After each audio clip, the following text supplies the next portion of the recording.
I smell heresy. Hello, once again, one and all. Welcome back to Conquest of Azeroth, level 60 video for the Witch Hunter. Oh, this is the second time I've had to do this, but here we go. How is Witch Hunter to level? Fun. Between Boltslinger, Houndmaster, Inquisitor, and Black Knight, it's got anything you could want to play outside of a healer. You got melee DPS, ranged, attack DPS, range pet DPS, and a tank spec, which actually is a really good tank spec.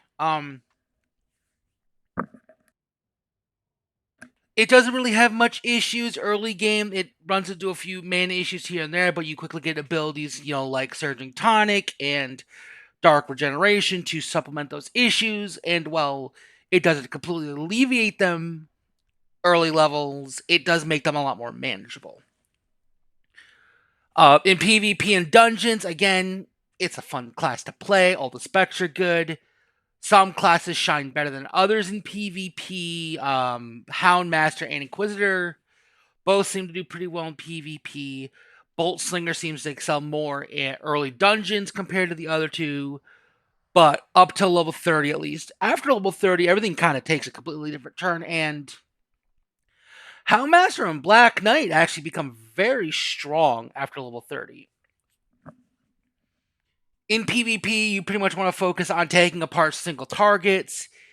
Healers or casters, you want to focus them down and hit them as hard as you can with your abilities, while you have some good AoE abilities. A lot of your better abilities come from your single target for executing and dealing a huge burst of chunk damage or locking down opponents. In the talent tree, you don't get really much in the way after level 30. You get Brand of the Unworthy, which is a stun or disorient, or it basically incapacitates an enemy. Damage done will reduce its effect. You have a new trap called Death Trap. It kind of sucks. I mean, you place it, lasts 1 minute, and it doesn't do that damage instantly. It puts a debuff on an enemy for a minute. That causes them to take the damage after a minute. Why? I mean, that's a funny thing to do if it can't be dispelled, but just why? It seems really crappy. You get Smoke Grenade, which basically is a PvP thing. It throws down a smoke thing, which allies in the area get movement speed buffs, enemies get a movement speed debuff, and people are unable to target inside of that AoE.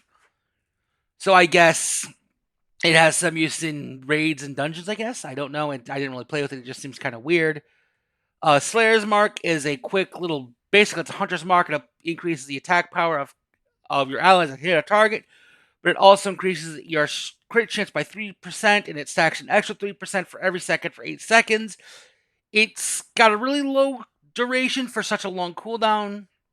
I think the cooldown could be reduced to like a 30-second cooldown, but that's just me.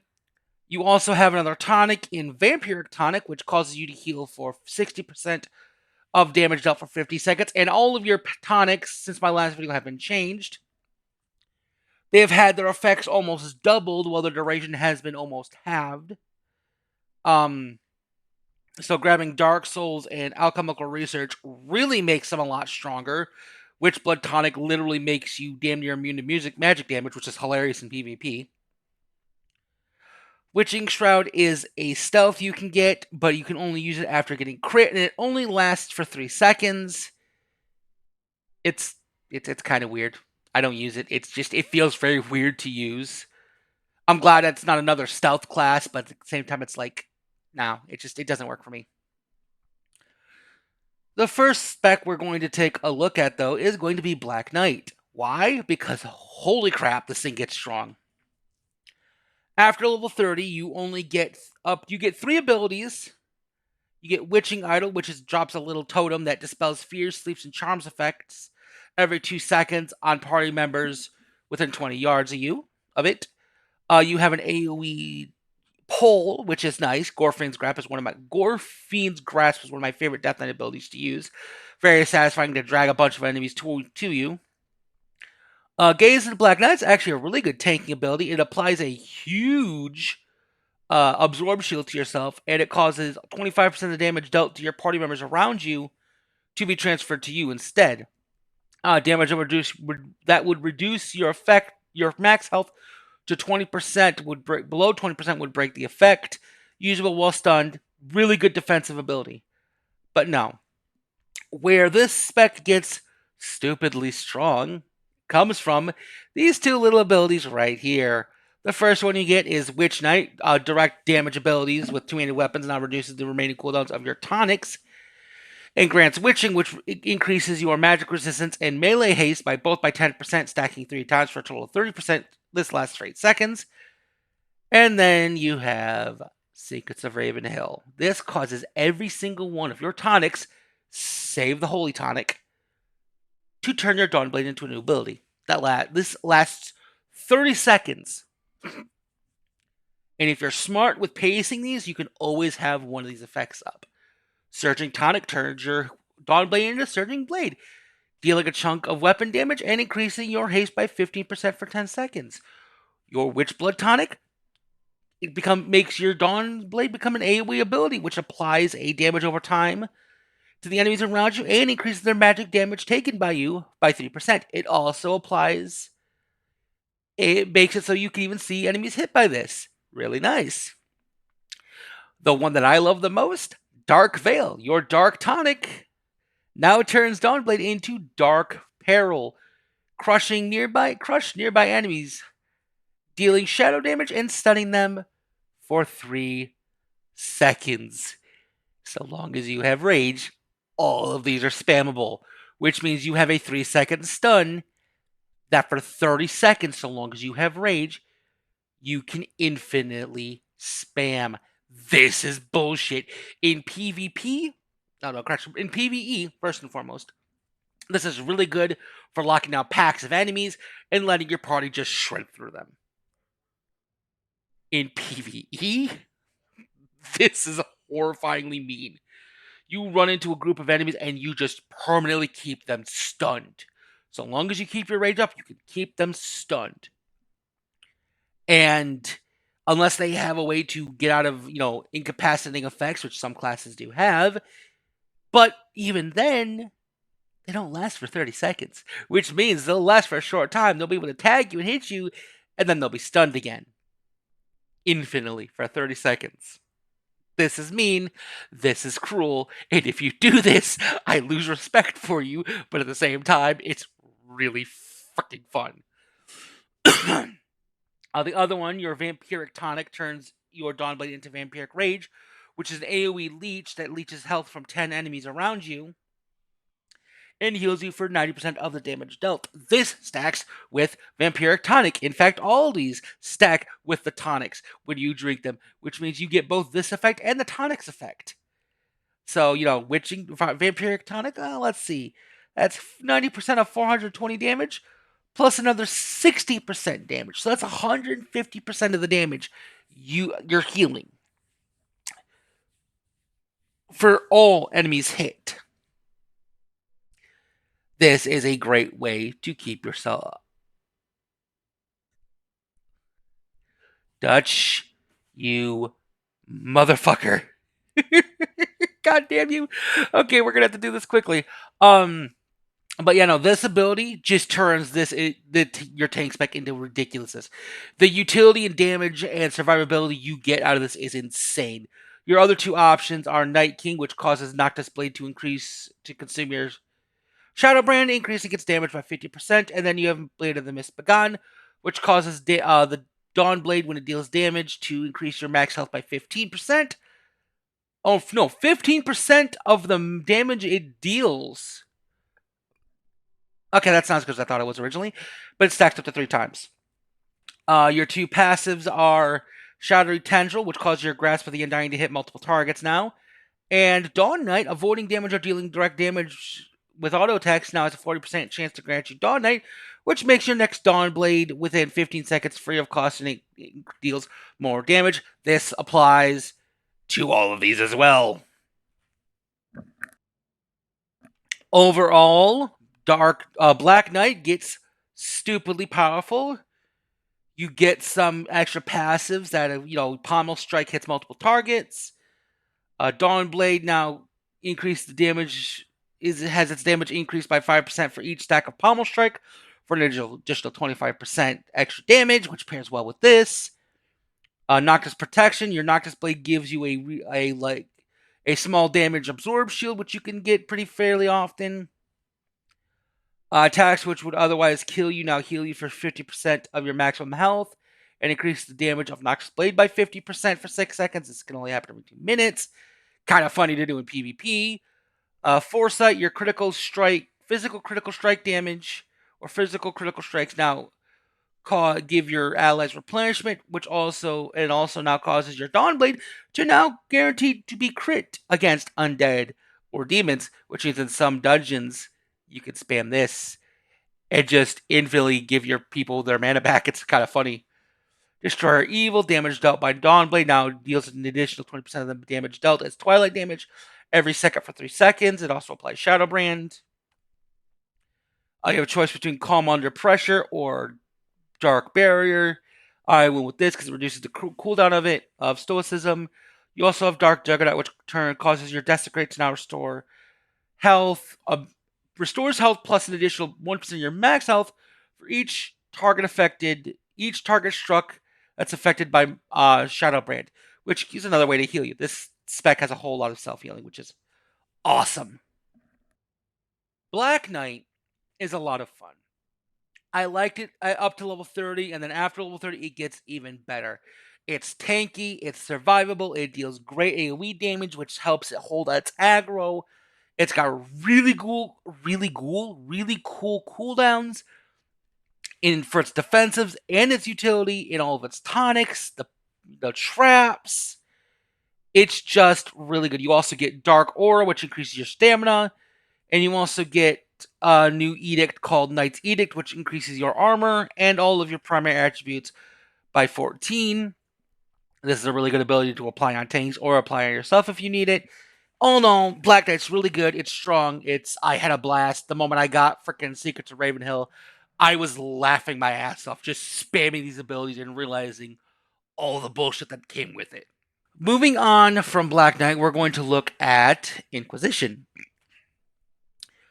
Inquisition at level 30 definitely gets after level 30 gets an almost immediate massive power boost. And what do I mean by that is after level 30, at level 30 or 31, you get Flourish. What does Flourish do? It basically causes you to spin around dealing a chunk of damage to enemies around you. This repeats every 4 seconds, and it also gives you Flames of Sin, and it also causes your Flames of Sin to cleave up to 3 additional targets, correction.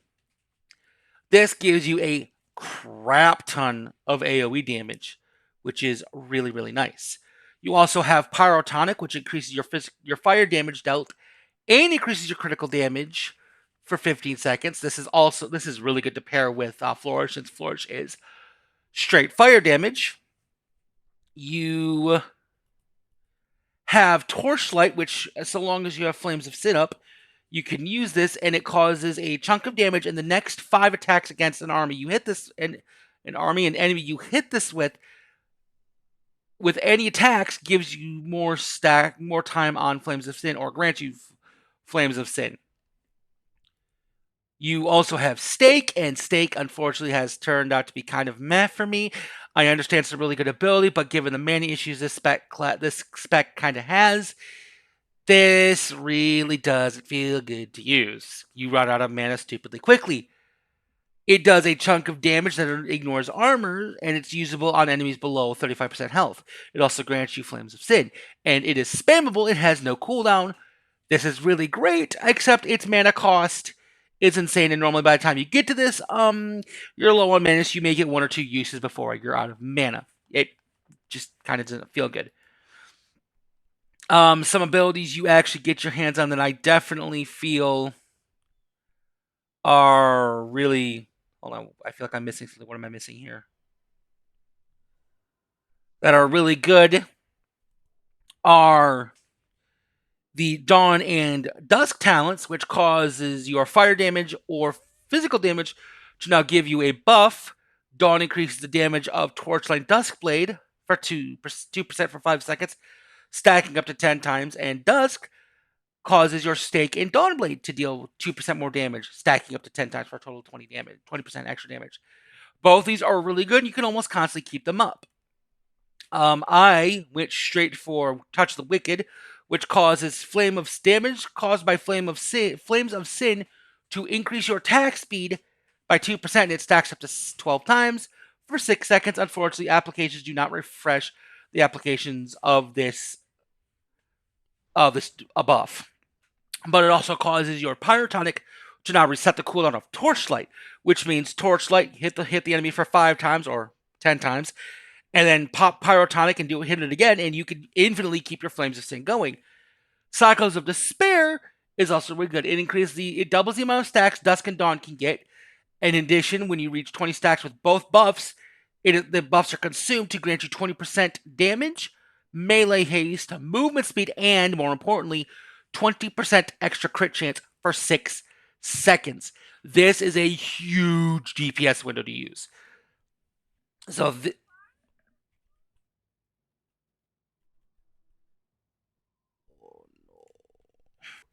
sorry, I had to pause that for a second.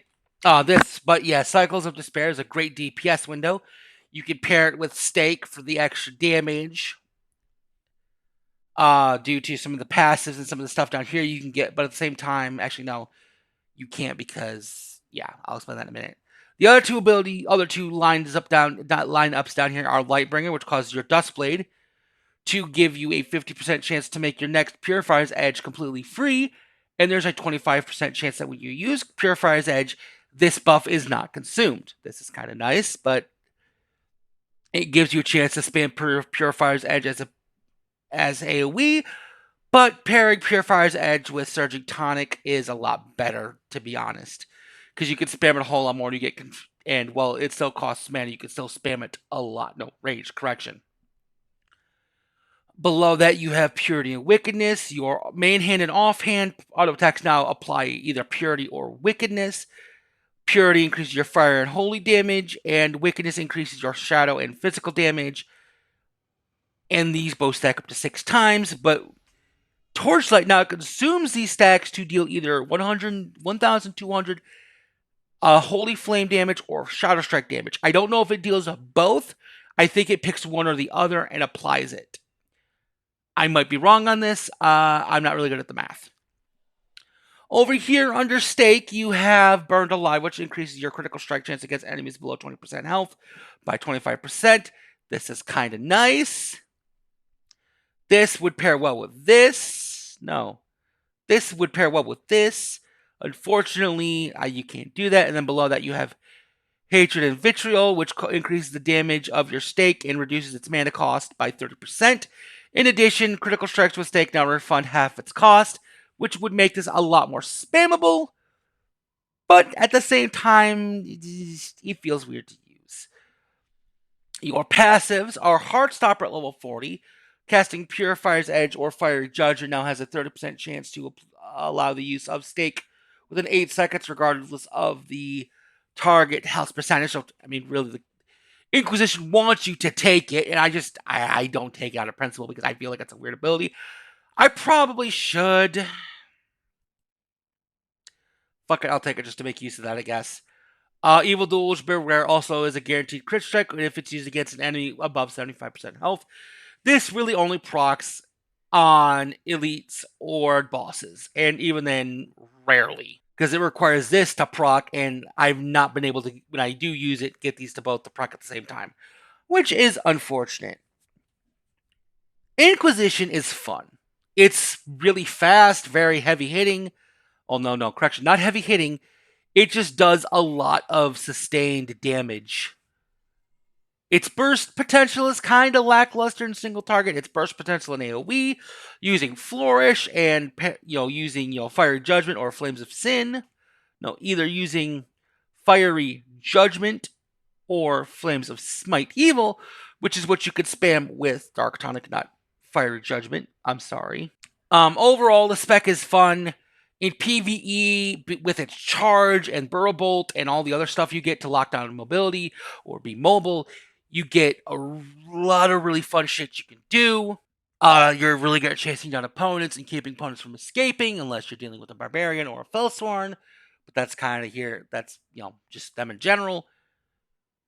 In dungeons, you have really good AoE and really good cleave.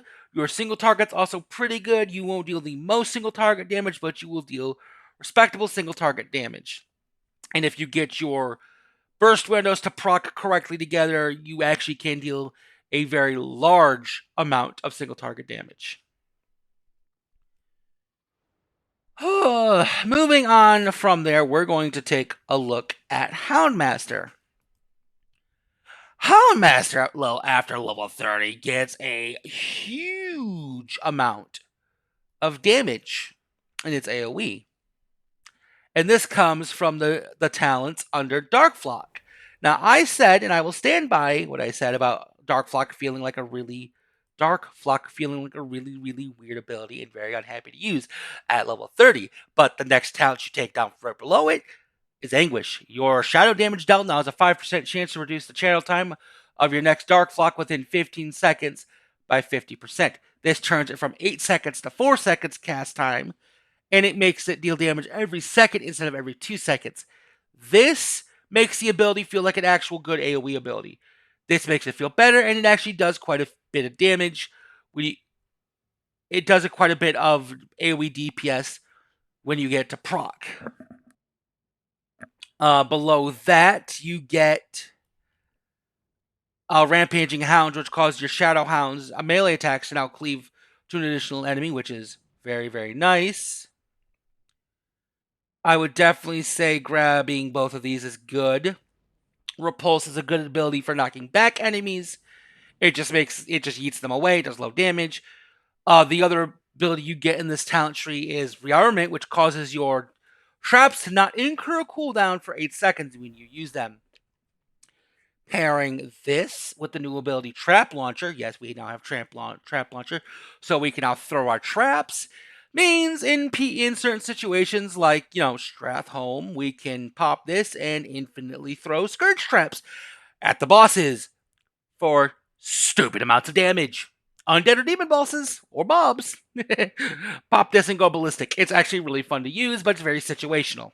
Over here, you can grab Coordinated Killing, which causes your Unleashed Shadow Hounds to apply to make you get Shadow Rage, causing your auto attacks to deal 50 extra shadow damage. Sorry, but below this, Feast of Towns, striking at least 5 enemies with Darkflock now causes you to unleash a crowd of crows around each enemy target struck, dealing a chunk of damage over 9 seconds. It says around each enemy. It is not an AoE thing. It is a dot applied to each target hit if you've hit at least 5 targets. This makes your AoE really strong as well, and it gives you an AoE dot you can apply. Over here, you have Deal with the Devil. You and your Shadow Hound's critical damage is increased by 50% when it's shadow damage, but it increases the resource cost of your spells and abilities by 10% in Lethal Pursuit. Now causes your Shadow Hounds to give themselves a haste buff that stacks up to 2 times. Again, both of these are also really good. In fact, all of this is really good. I just prefer this because it's more sustainable, and this is very, very situational. You also have Bringer of Darkness right below Repulse, which causes your Repulse to reset the cooldown of Vault, and it makes your next Vault within 6 seconds free of cost, which, I mean, it's not really that hard to use. It's only 15 range, so why worry about that? Is there anything else I need to talk about in this spec tree? Oh, no. The passive talents, which the spec fixed a lot of its issues with mana with these two with the level 50 passive.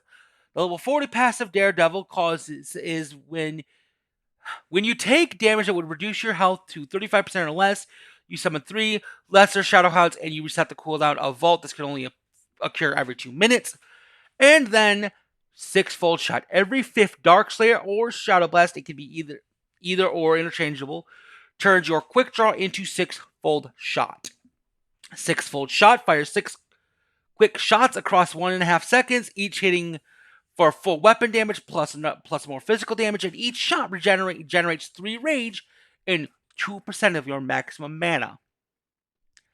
This makes maintaining your rage and mana stupidly easy, because using the wombo combo of Dark Slayer and Shadow Blast 5 times, then followed up with a 6-fold shot, then almost immediately after by Quick Draw if it procs, using Surging Tonic and Dark Regeneration, very rarely do I run out of mana and or rage in a fight, unless it's a really, really long fight.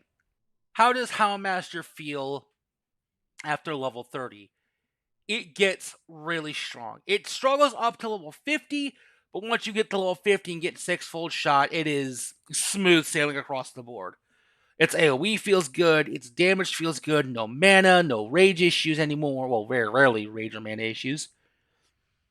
So it definitely addresses the biggest issue I had with the spec.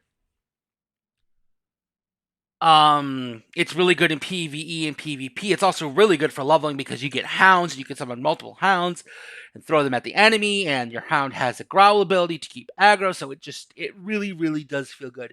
The only bitch I now have about the spec is that you cannot heal your pet on your own.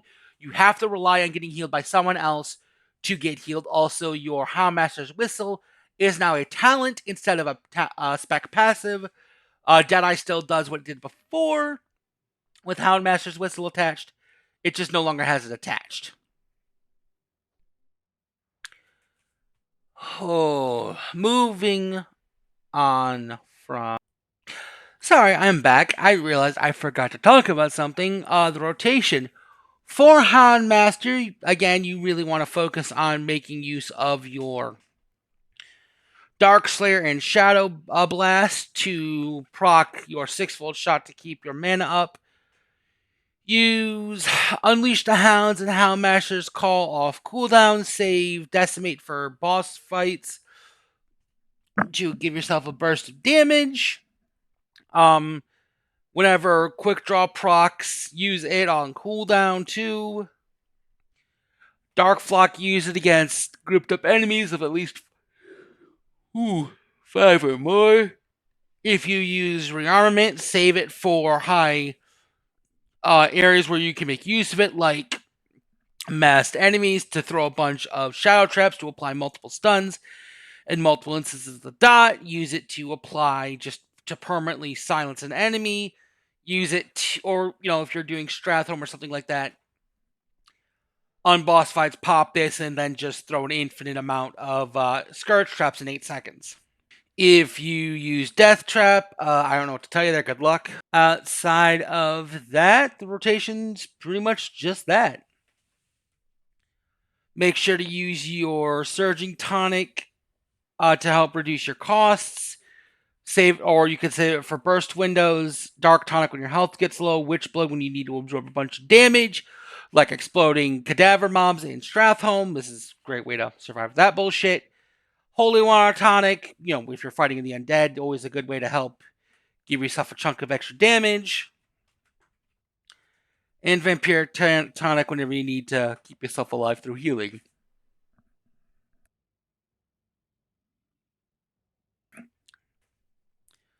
But the last spec we're going to take a look at is Boltslinger. Boltslinger really doesn't hit that much higher of a ceiling. Its single target damage is still okay, but its AoE damage definitely gets a fairly large increase. What I go down is I grab everything you hate, everything you have, which increases the duration of your Twilight Frenzy by 5 seconds, doubling its duration on top of giving it a 50% chance to hit twice. This actually procs fairly often, so it gives you a really big potential to double your DP, to almost double your damage per second in an AoE fight. Outside of that, you can take Heavy Crossbows, which increases the damage of your Dark Slayer by 50%, but it gives you an increased cast time of half a second. It also gives your Heart-Seeking Bolt and Dark Slayer a 1 in 4 chance to hit twice, which is kind of nice. The shoot choice here is either Bolt and Dash, which basically shoot and scoot, fire your next heart-seeking bolt within 25 seconds of using this and does more damage and incurs no cooldown. Also, when you consume this buff, you get 50% movement speed for 3 seconds. This is nice. Pavice basically lets you use shields, and it gives you an ability to slam your shield down and give you an anti-magic zone. It redirects spells that are fired towards you. This is nice. Below this, you have Dead and Gone, which basically affects those two abilities. It gives your Bolt and Dash a second use, and it increases the cooldown of your Pavice, and it reduces its cooldown. Over here, you have Contract Killing, damage dealt against enemies above 75% health and below 35% health is increased by 15%. It's not a lot, it's kind of situational. And then below that, you have Casting Bounty Hunter, which Bane or Dark Slayer gives you a stack of Bounty Hunter for 8 seconds, which can be used with Heart-Seeking Bolt to increase its damage. It only stacks twice. Your passives are Slinging Bolts, which gives your direct damage a chance to make your next damnation not free to cast, usable regardless of your target's current health. This is good for getting more uses of damnation, but considering the fact it consumes all your rage, kind of makes it situational. Really good in boss fights. And then below that, you have Tormenting the Tormented, which sucks. It lets your Tormentor now critical strike on both its hit and dot, but at the same time, it just really sucks. It's really low damage, and Strafing Shot, instead of making it so that when you apply new stacks, the stack starts at the 14 seconds. Instead, whatever the duration's at when you apply the stack to a new enemy, that's that new duration. So if this is down to 10 seconds and you create and spread to an enemy, well, now that enemy has a 10-second version of this on them. And so on and so forth. And they all go away at the same time, which really sucks.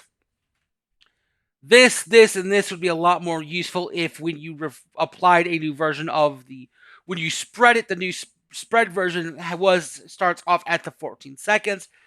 It doesn't even have to do more damage. It just means you can infinitely spread it, and it helps with your DPS a little bit, both single target and AoE. As for your rotation, Dark Slayer to build up rage, use your Shadow Blast to spend rage, Heart-Seeking Bolt to build rage as well. Save it for, use it freely, or save it for when an enemy is below 20% health for the guaranteed crit.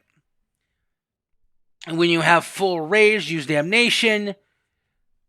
That would, if you get it to proc before 35% of their health is what they got left. After 35% health, pop Dark Regeneration, get a free cast, and then cast it every couple Dark Slayers to just apply a bunch of damage real quickly. That's for single target and bosses. In AoE, just spam Twilight Frenzy. Honestly, this is your best AoE ability.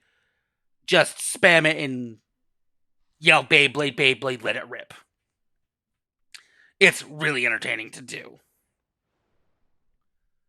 Overall, Boltslinger doesn't really get much stronger. It's single target damage profile stays pretty much the same.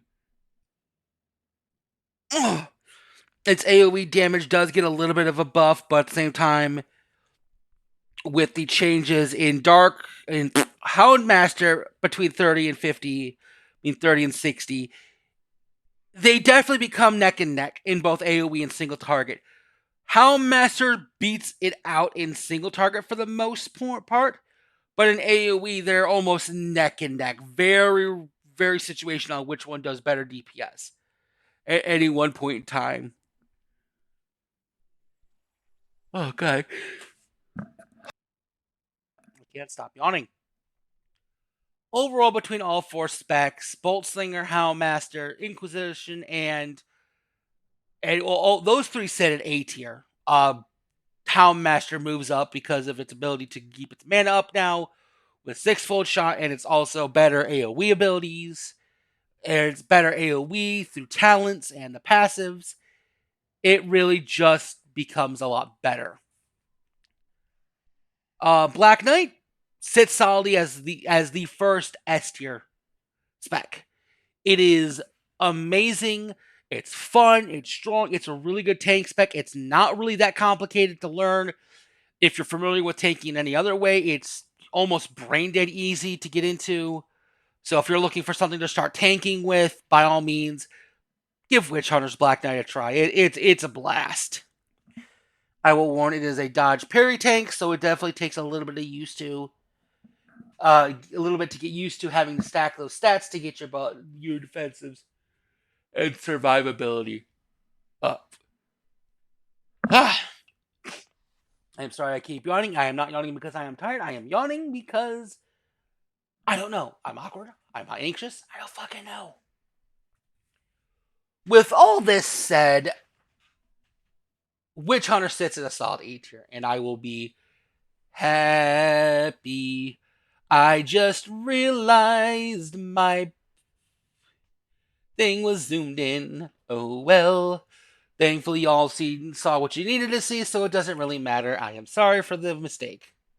It's staying in. With all that said, I hope you have enjoyed. If you have, please feel free to leave a like or a comment below. A like lets me know you all want to see more of this, and a comment helps me with the algorithm, and I also enjoy responding to my comments, so long, both positive and negative, so long as my negative comments are constructive criticism, and not just someone being a dick for being a dick's sake. I've already had a couple of those, and they make me laugh. Outside of that, my next class is already in the works. The next video will probably either be that class or finally the cultist video, since my friend, the people I was supposed to be playing it with, are no longer going to be playing it. Sad, but at least I can get that out now. Outside of that, I think that is all my bases covered. So until next time, I hope to see you all again. Bye-bye.